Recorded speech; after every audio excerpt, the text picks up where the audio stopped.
everyone, it's me, Terri, of the Yarn Joy podcast. Today is Tuesday, so it's time for a new episode of Tuesday Tidbits. And in today's Tuesday Tidbits, I'm going to be doing another designer spotlight. So I'm real excited to be able to do it. I hadn't done a designer spotlight video in quite a while. In fact, I haven't done a Tuesday Tidbits video either since before the holidays. So I'm real happy to be back doing these. Okay, so today's website I want to tell you about is called divinedebris.com, and I will link it down below in the description box, okay? And the designer of Divine Debris is Amber, and so I want to read the little about section about her off her website, okay? So that way you can get to know her a little bit. So it says, "Hello, my name is Amber and I'm the designer here at Divine Debris. I love to crochet and design. That's pretty much one of the most important things you need to know about me. My mother taught me to crochet when I was a wee kiddo, but I didn't pick it up again until I was in my 20s and working in a craft store. In my crochet journey, I found that I love designing because of the creative aspect, and I'm always thinking of new designs and drawing inspiration from just about everything. In fact, I have a notepad on my phone that has tons of different ideas that I get when I'm somewhere I can't write it down, so I just write the basic idea so I can get back to it. I hope I'm able to bring you some fun designs that you can love for years to come. All my patterns are written in U.S. terms," okay? And so on her website, she has, I believe she has both paid for patterns and free patterns. Yeah, she sells patterns on Ravelry, Love Crafts, and then she has free patterns here on her website. And so yeah, I have done. Oh, and she does have a newsletter, which I believe I'm signed up for. Yeah, I'm signed up for, so that's good. She sends a newsletter out telling you about her new patterns. And so, like I said, I have made two of her patterns. Yeah, one of them I can show you. The other one, I'll just show you a picture of the pattern, but I'll tell you which one I made. But I do enjoy her pattern. She does a lot of tapestry crochet where you work the image into the design. Now, not all of it. I mean, she's got some other other types of patterns as well. But let's go ahead and I will talk about some of her patterns. Okay, so I did take some screenshots of quite a few of her patterns, and so I will be putting them in where I talk about those particular patterns. Okay, so the first section of patterns she has was called Amis and Cozies, short for amigurumis. Yeah, but then I don't think I actually saw amigurumis the way I would think, you know, with arms and legs and all that. And maybe there was. But the main ones I was looking at was some pillows that were like food-shaped pillows that were really cute. I think a lot of her patterns are kind of geared for maybe young adults and teenagers and college age, you know, that age group maybe of people. Now, she's got wearables and things, and we'll talk about that in a minute. But I think this is a good website to have, just, you know, to bookmark it or, you know, have available in your pattern toolbox if you need to make some items for a young person, you know, yeah, a preteen, teenager, college age, even in the 20s, you know, 20-year-old, 20 is in the 20s. Anyway, and those that are young at heart, because I think some of these are really cute. Okay, so the ones I thought was extra cute, they're like pillows, but they look like food. So the first one, and now I've made this one, but I don't have it because I made it for one of my great nieces several years ago. But it's a Pop-Tart pillow. Now, I don't know if she calls it a Pop-Tart, a toaster pastry, but I just call them all Pop-Tarts. But anyway, here it is right here. Now, this is just a picture off her website. I don't know where I took a picture, I think, of the one I made, but I don't know where it is because it's been years. But anyway, so there is the Pop-Tart pillow. Really cute. Like I said, I made it for one of my great nieces when she was around 10 or something like that. Yeah. And it's so super cute to make. I think it was done in 2 panels, and you stitch it together and stuff it. One panel having the design that you worked into it that looks like the icing on the Pop-Tart, and that is like tapestry crochet where you carry your yarn across. Yeah. Okay, so that's the first one. Now she also has a pizza slice cushion. I think is really cute. So let me pop that picture in. I think it's so cute. You could make whatever toppings you want on the pizza, you know, like a mushroom applique or pepperoni and, you know, different things. But I thought it was really cute. Okay, and then she also, I didn't take pictures of this, but she also has some really cute, like, stuffed pumpkins and different plaid pumpkins and things, design really cute, okay? And she's got some other ones. She's got, like, a watermelon slice, things like that. I didn't take a picture of that, though. Okay, and then she's got a section of a few appliques that I thought were really cute. And then she's got a pretty good size section of bags and purses. And so under the bags and purses part, there's a watermelon drawstring bag. And if you've been following along with me for a year or so, you know, you probably remember I did make that, and I sent it as a gift to a friend. But here is the watermelon drawstring bag, the picture of the one off the website, but mine looked like that one. So there you go. That one was really cute. Really good use of leftover yarn. It didn't make a real big size bag, but it was a nice size, and it just turned out so cute. Okay. And so I made that one, okay? And then they have a Valentine's heart bag that I thought was really cute. And then they have she has 2 items that I want to make. They're part of my Make 11, or no, well, no, actually, because those were blankets. But it was some projects I talked about, I think, last week, where I talked about projects I want to make throughout this year. And so the mushroom tote bag was one of the ones, and that's her pattern. So I'll pop that picture right in there so you can see that. I think it's so cute.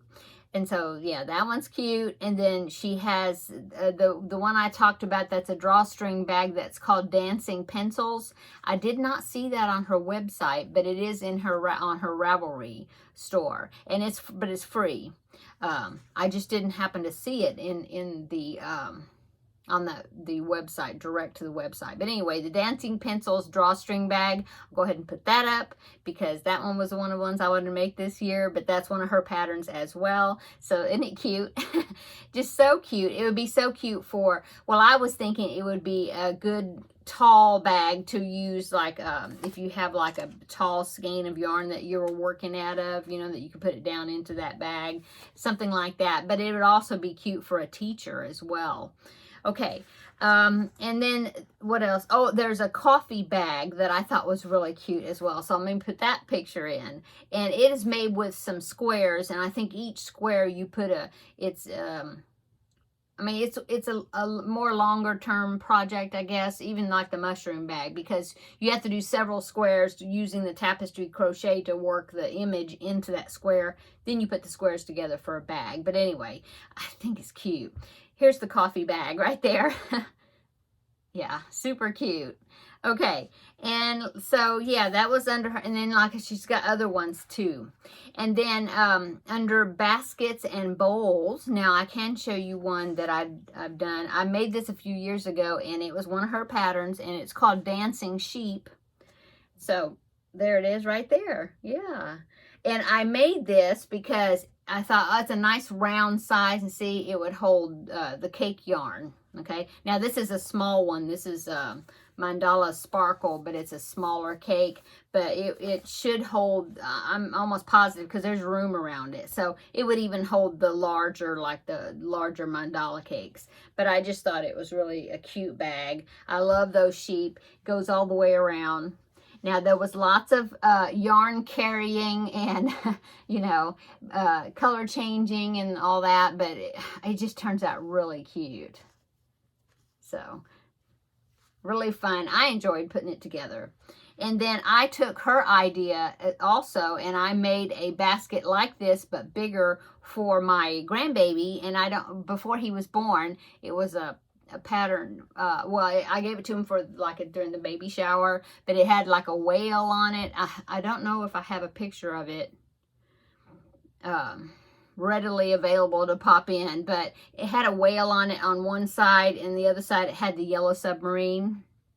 And so I got the idea for that bag from her patterns. So anyway, okay, and then the other one I thought was cute, and she uses the dancing pencils, the same graph, but I'm almost, yeah, because but it's a cup. It's like a to hold pens, but I guess it's maybe you used like a plastic container, not like this, but a plastic container that you slide that cozy, it's like a cozy around it, but to hold pens. This is not, you know, too fat. But anyway, here's that right there. I thought that was cute. And that one really would be cute for a teacher, like on a teacher's desk to put pencils in, you know.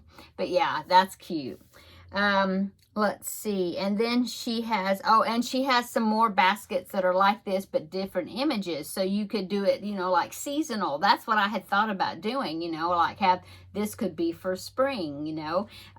She has one, I didn't take a picture of it, but she has one that's got hearts, like Valentine's hearts, like with the arrow going through it, diagonal, you know, that goes around the around the design. And I thought, oh, that would be cute for, you know, for a cake cozy for Valentine's. And then I believe she even had one that has shamrocks worked into design, so you could have that for St. Patrick's Day. And then she has another one. Now I'll pop this one in. This one is got a snowflake design. I thought that was really pretty for like a winter you know, to have on your desk to work, you know, your cakes out of or whatever. Yeah, to have, you know, and change them out seasonally or holidays, you know. So yeah, there was some really cute ones in there. Okay, let's see. Now she does have some blankets, and she has some C to C, corner to corner Grafgan blankets that are really cute, and I'll show you a couple of those. But besides, you know, that's not all she has. She does have a few blanket patterns that are like squares that you put together and make a blanket, and some other stitches, you know, that makes blankets. But the ones particularly that caught my eye was this one right here. This one is a coffee cup, but it's a C to C design. It makes a blanket, but I thought that was so cute. The coffee cup with the steam rising up. I just thought it was so cute. And so there's that one. And then here is going along with the Pop-Tart theme is a Pop-Tart blanket, and is a corner graph. And so here's that one. Oh, it's so cute. Wouldn't that be cute in a teenager? You know, I mean, kids like, I mean, adults like Pop-Tarts. I like Pop-Tarts. But yeah, that would be really cute. You know, to give to a teenager. That plus the little pillow, the Pop-Tart pillow to go with it. It'd be really cute. Okay. And then she has some, she's got some corner to corner squares too, like individual squares, but are made corner to corner, and it's a picture worked into it. And she's got several that's like a coffee theme, like a coffee bean and a coffee cup, and I can't remember the other ones, but they were all like coffee themed. And I thought, oh, that would be cute, you know, put the squares together to make a blanket. And then she's got some fall themed ones, like a pumpkin square, and I think one that had leaves, and I was thinking she had like a pumpkin spice square, but I'm not sure, because that might have been because she's got some wall hangings also that you can make using that tapestry crochet that's got images in it, and some of them are really detailed and really like a landscape type picture, really cool, that you can, you know, hang like a wall hanging. So yeah, they're really cute. Let's see what else. She's got a candy corn square and like a pumpkin pie square. I mean, you can put all those together. A caramel apple in a cup of cocoa, you know, all those could go together to make a blanket. So yeah, really cute. Okay, and she does have some coasters and some mug rugs. She has a mug rug that takes the sheep, I think it's two of them, and she makes it where it's a mug rug. So that way, if you want to try out that graph, but you don't want to do all of those to make a basket, you can make the little mug rugs, and, you know, and just have two of them, you know, really cute. And let's see, what else did she, oh, she had a snowflake mug rug, you know, using that snowflake chart pattern, but making a mug rug for it, you know, a small project. And oh, there's a mushroom mug rug that's really cute too. Okay, and then let's see, what other things does she have? Wall hangings, yeah, I talked about that. Okay, and then she's got some wearables. Now, I didn't take any screenshots of any of those, but she does have some section of shrugs and cardigans, and the cardigans look like they were real simple type design, so it'd be, you know, relatively beginner friendly. And like I said, some shrugs, and she's got some cute scarves that she has patterns for, and a few shawls, and some of the shawls, or several of the shawls, are made with self-striping yarn or ombre designs, you know, ombre color patterns, really cute. And then let's see, she's got some pullover sweaters, I believe, that are crocheted, a couple of patterns for that. And then, like I said, the wall hangings, let's talk about that. And then she even has a few pattern roundups. Now, those are not her patterns, but she's done the research and put together like a group of patterns and give you the links like for each one. And they were themed, like holiday themed. I think she had one, I know she had one that was, I think, Christmas, I think. I looked at them. Let's see, Christmas and possibly fall themed patterns. She had some that were like last minute gifts. That was a nice collection of patterns. Quick and easy patterns, you know, where and so those were all, like I said, not her patterns, but she's gathered them together, giving you the links, you know, telling you where you could get those patterns. So that was very helpful, I thought. So anyway, that is Amber's website. I hope you go and check her out. I love her patterns. I haven't had any trouble with them. The ones that I've made, I've enjoyed working on them. And so I just wanted to give her a shout out and let you know about her and her website. Really good resource, I think, or good source for patterns, especially geared toward even younger people, like preteens, teenagers, you know, college, you know, younger people. But not necessarily. I mean, I think they're cute, and I'm way past that age. Anyway, okay, I'm going to go. I hope you're having a wonderful Tuesday. Come back tomorrow, and we will have another visit and that will be Wednesday, so that will be Crafting with Friends. I'm trying to figure out what, because in the past, I've always had like one project that I dedicated for Crafting with Friends, and so I need to figure out what that is, or what I'm going to do during that. That might end up being like a Stitch Your Library or something. I don't know, you know, like one project just for Crafting with Friends, like I've done in the past. Anyway, but come back tomorrow and we'll have a visit, let you know what I've been doing, and you know, what I'm working on, different things. And so, yeah, I will look forward to it. So until then, have a wonderful evening, and see you tomorrow in the next video. Bye.